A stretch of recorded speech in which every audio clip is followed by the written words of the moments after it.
In this video, we'll see how to protect emails manually on your Outlook desktop app on Windows.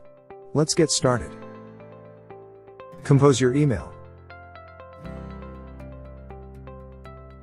Attach your files. Click Seclore it. Review the permissions. Select Protect Body to protect the body of the email. Select Edit to allow recipients to edit the attachments. Select Share to allow recipients to share their access to the email and attachments with others. Select Read to allow recipients to read the attachments. Select Full Control to give unrestricted access to recipients. Select Print to allow recipients to print the attachments.